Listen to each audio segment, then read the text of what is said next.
bendiga, hermano. Buenas noches. Este es su hermano Harold Astor del Ministerio Necesario.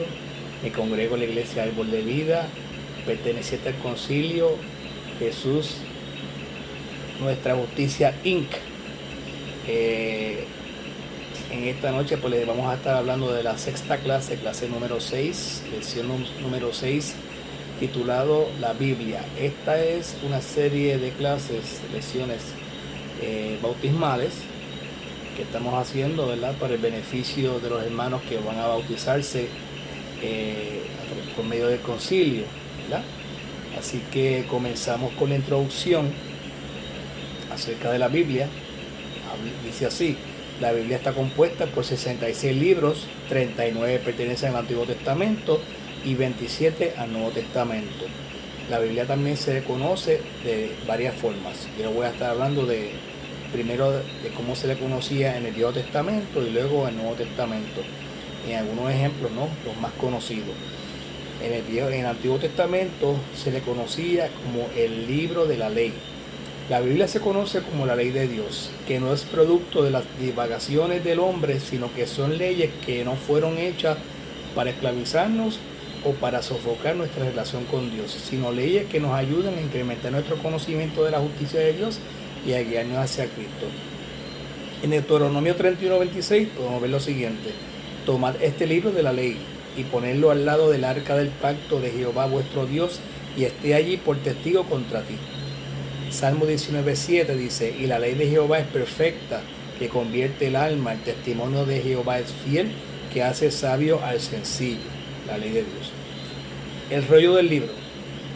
Al profetizar de Jesús, la Biblia se refiere a sí misma como un pergamino, un rollo de pergamino que documenta el invaluable conocimiento para ser transmitido de generación en generación. En Salmo 47 dice lo siguiente: entonces dije, he aquí, vengo, en el rollo del libro está escrito de mí. ¿Sí? Hablando de Jehová. Tercero, palabra de Jehová. Se manifiesta como un mandato o mandamiento para ejecutarse en el momento que Dios lo ordenaba, ¿verdad? Decía palabra de Jehová, y ahí viene el profeta y decía la palabra de Jehová. En Jeremías 32:8 dice lo siguiente: vino a mí Hanameel, hijo de mi tío, conforme a la palabra de Jehová, al patio de la cárcel, y me dijo: compra ahora mi heredad, que está en Anatot, en tierra de Benjamín, porque tuyo es el derecho de la herencia y a ti corresponde rescate. Cómprala para ti. Entonces conocí que era palabra de Jehová. Aleluya. Luego eso se escribió, ¿verdad?, en el libro de Jeremías. En el Nuevo Testamento están los evangelios. Los evangelios. La Biblia nos revela el evangelio, las buenas nuevas de nuestro Señor Jesucristo. A través del Hijo de Dios nuestros pecados son perdonados y se nos ha concedido nuestra salvación. Romanos 1:16 dice: porque no me avergüenzo del evangelio, será Pablo, porque es poder de Dios para salvación a todo aquel que cree, al judío primeramente y luego al griego. Bien, también se le conocía en el Nuevo Testamento. Está en el Nuevo Testamento estamos ahora, los evangelios y ahora las Sagradas Escrituras. La Biblia es una colección de libros sagrados que son santos y autoritativos porque fueron inspirados por Dios. Es el único libro escrito por hombres inspirados o llevados por el Espíritu de Dios, ¿no?, inspirados por el Espíritu Santo. Romanos 1:2 dice lo siguiente: que él había prometido antes por sus profetas en las Santas Escrituras. Segunda de Timoteo 3:16 al 17. Toda la Escritura es inspirada por Dios y útil para enseñar, para redarguir, para corregir, para instruir en justicia, a fin de que el hombre de Dios sea perfecto, enteramente preparado para toda buena obra. Aleluya. Segunda de Pedro 1:21 dice lo siguiente: porque nunca la profecía fue traída por voluntad humana, sino que los santos hombres de Dios hablaron siendo inspirados por el Espíritu Santo. Bien. Tercero, la palabra de Cristo. La palabra de Cristo es el mensaje de la salvación de nuestros pecados a través del único que puede lograrlo.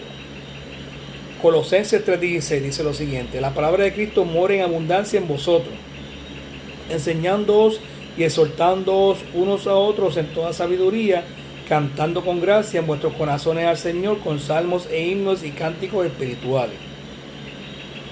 Cuarto, la espada del Espíritu. Efesios 6:17.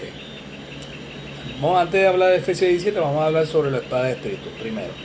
Al igual que una espada, la Biblia puede repeler cualquier ataque y traspasar con la verdad de Dios. El escritor de Hebreos dice que la Biblia es más cortante que una espada de dos filos, porque es capaz de penetrar. ¿Ok? Así que vamos a hablar ahora de Efesios 6 y luego vamos a hablar de lo que dice en Hebreos. Pablo dice: y tomad el yelmo de la salvación y la espada del Espíritu, que es la palabra de Dios, lo dice bien claro. Hebreos 4:12 dice lo siguiente: porque la palabra de Dios es viva y eficaz y más cortante que una espada de dos filos, y penetra hasta partir el alma y el espíritu, las coyunturas y los tuétanos, y discierne los pensamientos y las intenciones del corazón. ¿Ok? Hebreos 4:12, aleluya. También dice que la Biblia es la verdad. Siendo la Biblia la palabra de Dios, esta tiene que ser la verdad. Cada palabra proviene de la mente de Dios, y puesto que Él es la verdad, también su palabra debe ser verdad. En Juan capítulo 17, verso 17 dice: santifícalos en tu verdad, tu palabra es verdad. También se le conoce como la palabra de Dios. La Biblia es como el portavoz de Dios, puesto que Él nos habla directamente a través de cada libro. Esto lo dice en Lucas 11:28. Antes, bienaventurados los que oyen la palabra de Dios y la guardan. También se conoce como la palabra de vida. La Biblia nos revela la diferencia entre la vida y la muerte. La vida eterna, que espera a aquellos que aceptan a Jesucristo como su Salvador, y la muerte eterna para aquellos que lo rechazan. En Filipenses capítulo 2, versículo 16 dice: asidos de la palabra de vida. ¿Okay? Asidos, ¿verdad? Tener la palabra de vida, agarrado de la palabra de vida. Ok, terminamos la conclusión, digo la introducción. Vamos aquí a hablar del primer punto, ¿verdad? El primer tema. Dice que tres palabras que se relacionan con la Biblia. Tres palabras. La primera es el conocimiento. El conocimiento, ¿verdad? La Biblia es el conocimiento. Significa que Dios ha escogido mostrarnos su naturaleza y su voluntad a través de la Sagrada Escritura.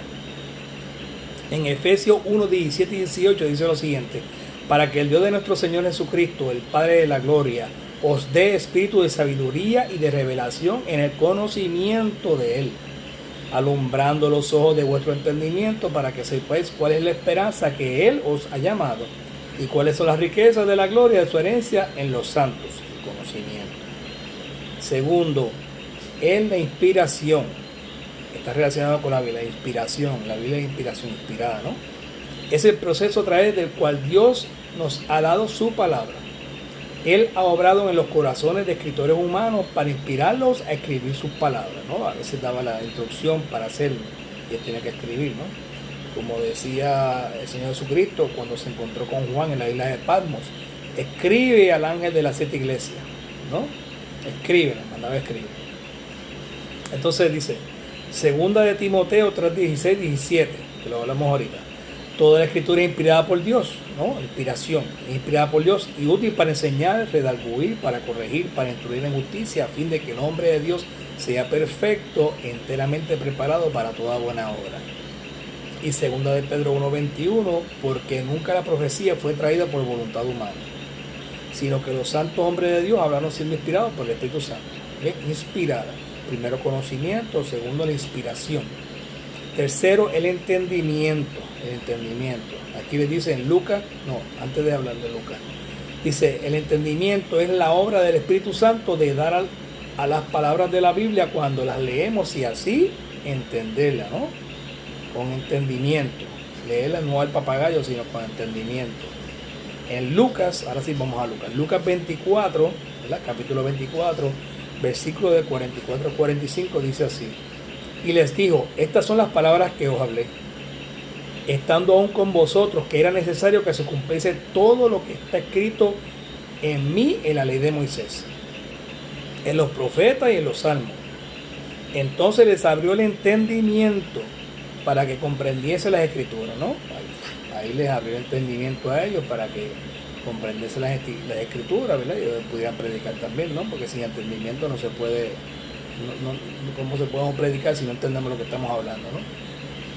Así que son tres palabras bien importantes que las relacionamos con la Biblia. Primero, conocimiento, la inspiración. Segundo y tercero, el entendimiento. Se necesitan estas tres cosas, y esas tres cosas es lo que tiene la Biblia, ¿no? Esas tres cosas, principalmente. Este otro punto, dice aquí, este sería el segundo punto, ¿verdad? Segundo tema de esta clase de hoy, el poder de la palabra. Según 2 Timoteo 3:16 y 17, la palabra de Dios es útil para, y lo dice, ¿verdad? Lo señalamos aquí. La palabra de Dios es útil para enseñar, redarguir, corregir, instruir en justicia, perfeccionarnos y prepararnos a toda buena obra. Para todas esas cosas son 5, 6, 7 cosas. Enseñar, redarguir, corregir, instruir en justicia, perfeccionarnos y prepararnos para toda buena obra. ¿Okay? Para eso que nos sirve la palabra de Dios. En Hebreos 4:12, como hablamos ahorita, la palabra de Dios es viva, eficaz, cortante, penetrante y discierne. ¿Ok? Esas cualidades tiene la palabra de Dios también. Aleluya. Entonces, el tercer tema dice aquí, comenzando a leer la Biblia. Cuando comenzamos a leer la Biblia, esta nos sirve de guía, es una guía, para que el Espíritu Santo te ayude a comprender lo que vas a leer. Juan 16:13 dice lo siguiente: pero cuando venga el Espíritu de verdad, Él os guiará a toda la verdad. ¿Ve? Os guiará a toda verdad, porque no hablará por su cuenta propia, ¿no? Por propia cuenta, sino que hablará todo lo que oyere y os hará saber las cosas que habrán de venir. Nos guiará, el Espíritu Santo nos guiará a toda verdad. Entonces tenemos otro punto. Empieza leyéndolo aquí. Esto es ciertos hints, ¿verdad? Ciertos consejos que damos, y que debes empezar a leer los evangelios, ¿verdad? Los 4 evangelios, que es Mateo, Marcos, Lucas y Juan, para que conozcas quién es Jesús. Tienes que conocer a Jesús, ¿verdad? En los evangelios que se conoce a Jesús y lo que hizo por ti. Entonces tú puedes internalizar bien, conocer bien a Jesús. Jesús es la palabra. Una vez tú conoces a Jesús, pues ya tú puedes entender todas las otras cosas, ¿no? Sobre todo, pues, ¿quién mejor que Jesús, verdad? Que es que cuando tú lees la palabra, Él mismo te está hablando a ti, a tu persona. Y Él te va a revelar te va a dar esas tres cosas que da la Biblia, que hablamos ahorita: el conocimiento, la inspiración y el entendimiento. Una vez tú recibes esa palabra, te va a dar esas tres cosas. Bien, a través del Espíritu Santo. Bien, el otro punto es, luego, la carta a los romanos del apóstol Pablo te va a ayudar para que descubras quién eres ahora en el Señor por aceptarlo. Y aquí te voy a hablar en Romanos 10:8-13, esta es la profesión de fe del cristiano. Por eso es que te dice que leas la carta a los romanos, que es la que le sigue a los evangelios, porque es la que te descubre quién tú eres, tú viviendo ahora con el Señor, cuando aceptaste. Y esta es la profesión de fe que te voy a dar ahora. Dice Pablo en Romanos capítulo 10, versículo del 8-13. Mas ¿qué dice? Cerca de ti esta palabra. Cerca de ti está la palabra, en tu boca y en tu corazón. Esta es la palabra de fe que predicamos, que si confesares con tu boca que Jesús es el Señor y creyeres en tu corazón que Dios lo levantó de los muertos, serás salvo. Porque con el corazón se cree para justicia, pero con la boca se confiesa para salvación. Pues la Escritura dice: todo aquel que en él creyere no será avergonzado, porque no hay diferencia entre judío y griego, pues el mismo que es Señor de todos es rico para con todo lo que le invoca, porque todo aquel que invocare en el nombre del Señor será salvo. Aleluya. ¿Okay? Porque dice claramente que si confesares con la boca, Él te va a confesar delante del Padre. No te avergonzaste por confesarlo de tu boca, que Jesús es el Señor y eres salvo. Y el Señor, frente al Padre en el día de juicio, ¿verdad? Cuando te vayan a juzgar, pues Él va a defenderte, ¿verdad? porque no te avergonzaste de haber invocado su nombre. Aleluya. Otro punto dice, también los libros poéticos es recomendable para que fortalezca tu relación íntima con Dios. Son preciosos. Los salmos, los proverbios, Eclesiastés, Cantar de los Cantares, libro de Job, también son buenos para que tú tengas intimidad con Dios. Entonces,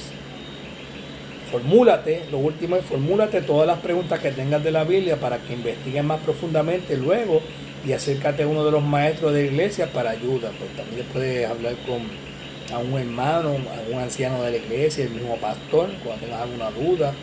El maestro te va a ayudar mucho también, ¿verdad? Y te puede ir dirigiendo el pastor, o sea, todas aquellas personas que estén capacitadas espiritualmente para darte la mano, tú formulas las preguntas y ellos te van a capacitar, ¿verdad? Como estamos haciendo aquí ahora en el grupo de bautismo, estamos capacitándolos a ustedes para que ustedes tengan mejor entendimiento de la palabra, de la Biblia, que es lo que se habla de la Biblia. Por eso ya estamos en el sexto capítulo de 8 lecciones que vamos a dar, en el sexto lección, para que ya estén totalmente capacitados a grosso modo, ¿no? Algo general, pero también específico de muchas áreas medulares, ¿no? Sana doctrina, la doctrina que debes aprender para que tú estés preparado para bautizarte. En conclusión de la lección, tenemos que el apóstol Santiago explica que como único me puedo beneficiar de la palabra de Dios que escucho y leo es practicándola, aplicarla y vivirla diariamente. Es entonces cuando experimento su poder transformador y soy verdaderamente bendecido. Eso lo vemos en Santiago, capítulo 1, versículos del 22 al 25. Pero sed hacedores de la palabra y no tan solo oidores, engañándoos a vosotros mismos. Porque si alguno es oidor de la palabra, pero no es hacedor de ella, este es semejante al hombre que considera un espejo su rostro natural, porque él se considera a sí mismo, ¿no? Se ve y se va, y luego olvida cómo era. Mas el que mira atentamente en la perfecta ley de la libertad y persevera en ella, no siendo oidor olvidadizo, sino hacedor de la obra, este será bienaventurado en lo que hace, ¿no? O sea, por eso es que él hablaba mucho de que la fe sin obra es fe muerta. Tiene que ser tanto oidor como hacedor, tiene que hacer las dos cosas, porque el oír, la fe viene por el oír y oír la palabra de Dios, pero también tienes que ser hacedor, por eso que tienes que hacer las obras. Pues entonces ese es tu testimonio. Si tú no das testimonio, no haces la obra de lo que tú has aprendido, ¿verdad? De la fe que Dios te ha puesto en ti, porque eso es un don de Dios. Pues entonces, ¿de qué vale? Te vas a quedar ahí esperando decirle que bajen las cosas. No es así, porque el Señor, cuando Josué o en el Antiguo Testamento hablaban a Moisés, decía, esfuérzate y sé valiente, ¿no? Esfuérzate y sé bien valiente para hacer las cosas. Te tenías que también dar el paso, porque el Señor va a estar contigo, pero tú tenías que hacer, ¿verdad? En caso de ellos, tenías que hacer la obra. ¿Ok? Hasta aquí mi parte. Aquí terminamos la lección número 6 acerca de la Biblia.